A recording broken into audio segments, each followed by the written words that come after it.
يان فوكس الابعاد، ما زالت كوره رياض محرز يسدد، جول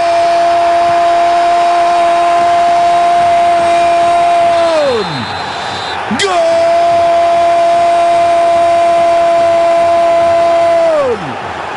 رياض محرز ابن الجزائر، رياض محرز بتسديدة قوية يباغت جوميز في خطا في ابعاد الكرة من جوسي أوليفاس باليسار، الاستلام ثم يساري مرمى جوميز. رياض محرز يفتتح التسجيل.